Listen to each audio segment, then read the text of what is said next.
I'm 45 years old and have lived in the same Midwestern town my entire life.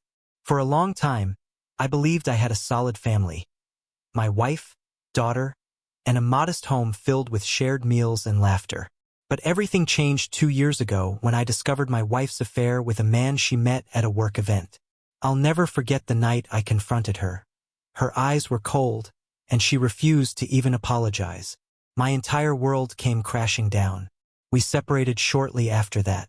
She insisted that our daughter, who was 17 at the time, needed stability and that she was the one to provide it.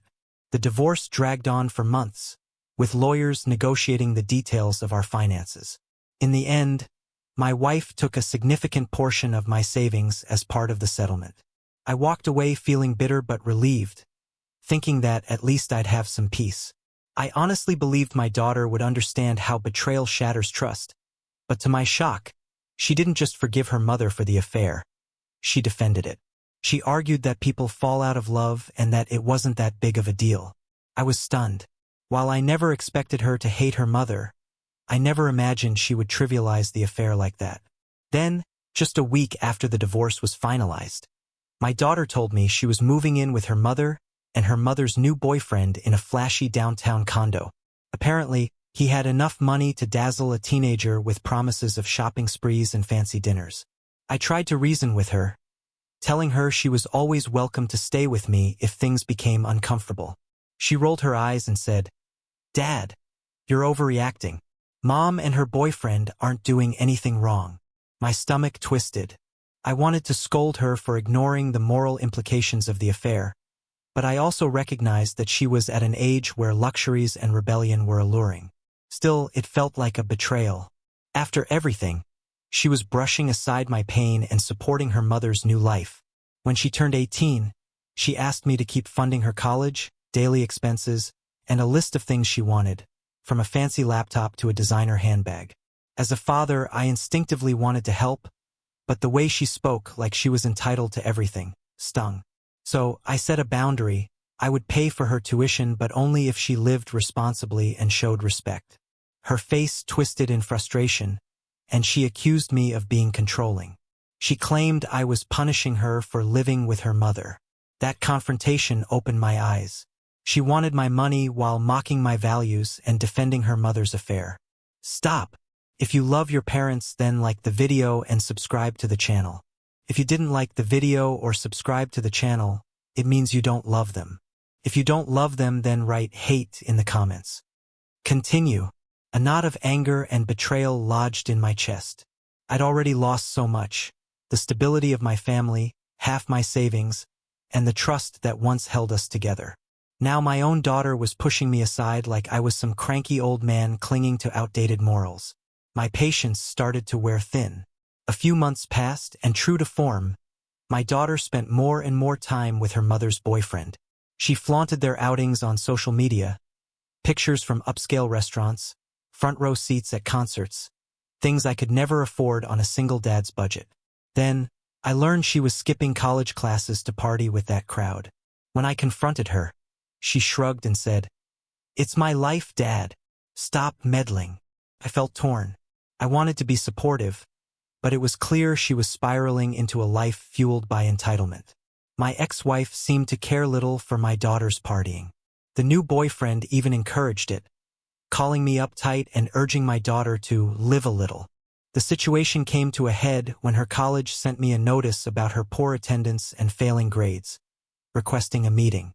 I tried to talk to her, but she brushed me off with, "None of your business."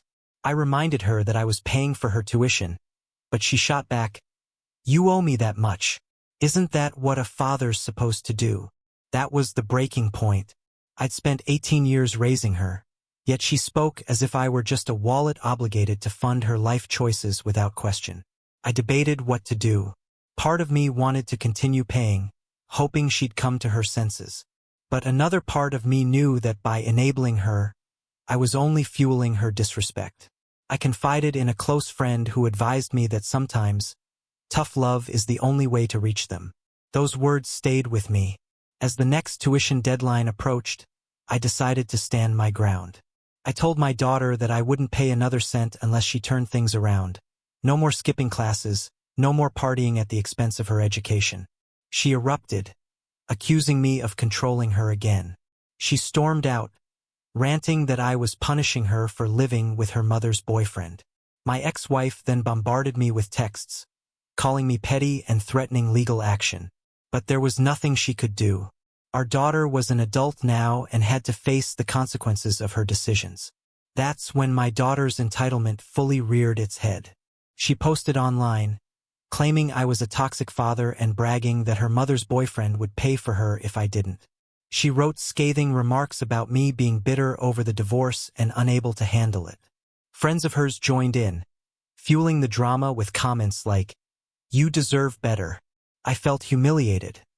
My own daughter publicly trashing me for not funding her lifestyle. But I stayed quiet, refusing to engage in an online war. My ex-wife's boyfriend seemed to be behind much of the chaos. He would message me snidely, claiming I was failing as a father.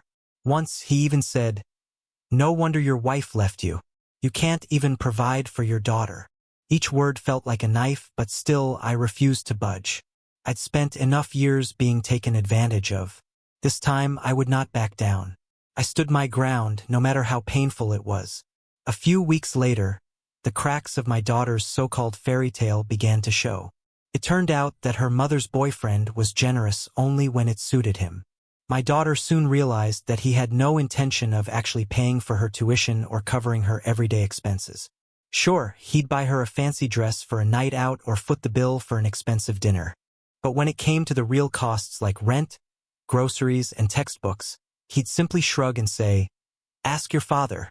At first, my daughter tried to hide this from me, but word got out through mutual acquaintances. As the second semester approached, the college threatened to suspend her for unpaid fees. In a panic, she called me, saying, "Dad, you have to cover me, or I'll lose my spot." Her tone was a mix of desperation and expectation, as if she assumed a quick phone call would soften my resolve. I remained calm and asked her how she planned to fix her attendance and improve her failing grades. She scoffed, saying, "I'll do better, I promise. Just pay it now." But I held firm. I told her she needed to show real effort, attend all her classes, speak with her advisors, and perhaps even get a part-time job. She hung up on me, furious.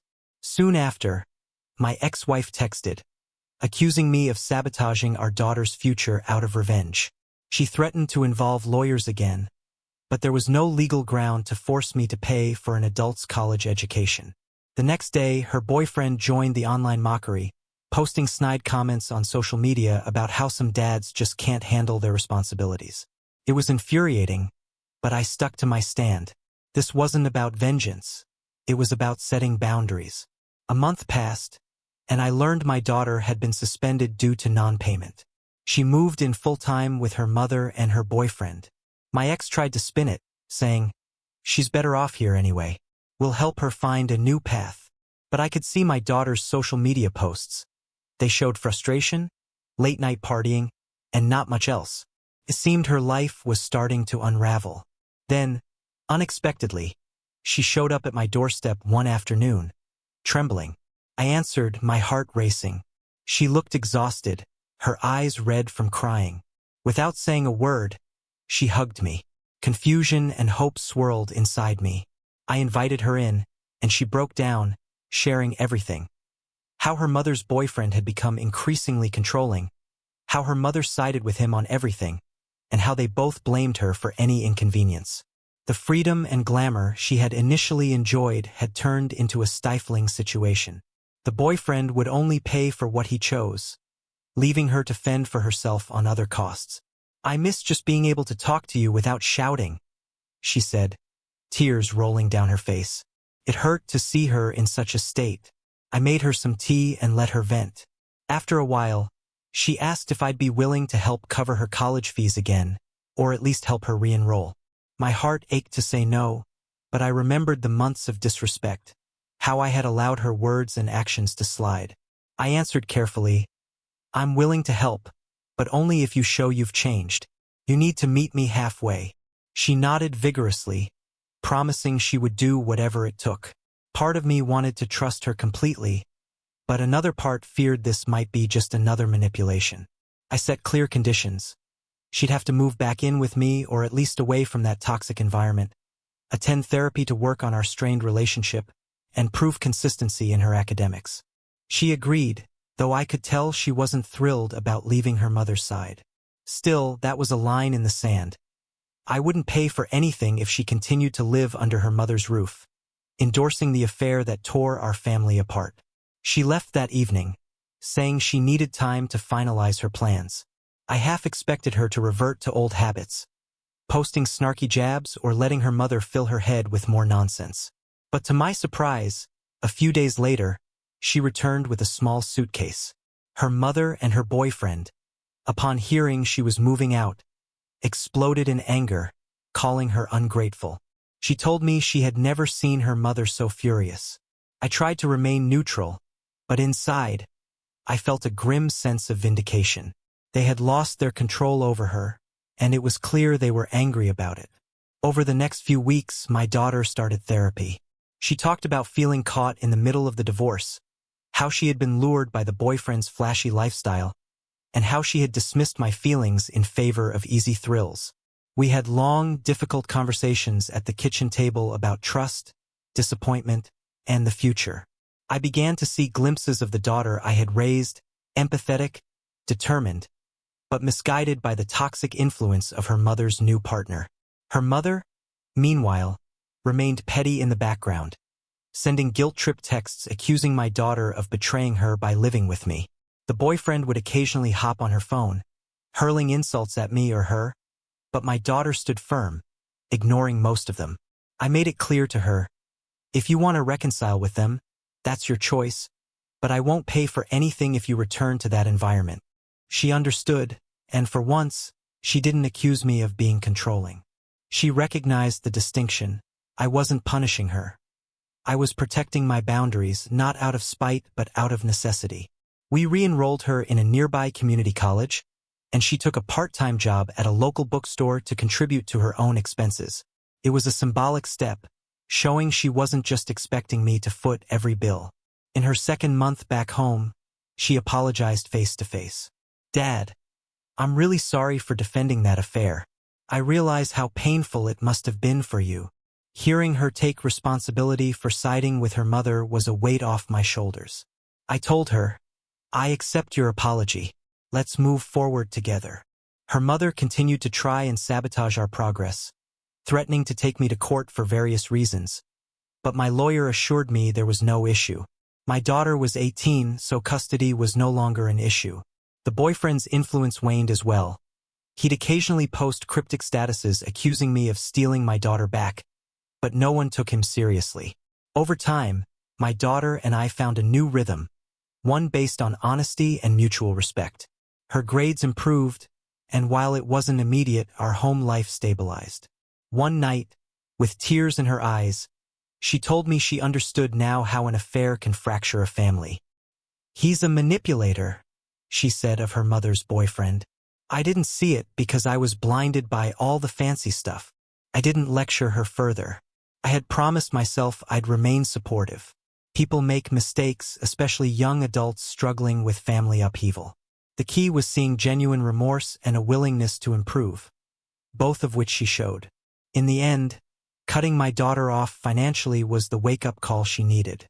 It forced her to understand that respect isn't a one-way street and that I wasn't an endless ATM to be exploited while she defended the very betrayal that nearly broke me. Now, the mother and her boyfriend face the full consequences of their entitlement. They lost the ability to control my daughter's future. Meanwhile, I found closure, seeing my daughter come back to me with humility and a renewed bond. We're taking it one day at a time. She's not perfect, and neither am I, but we're communicating openly.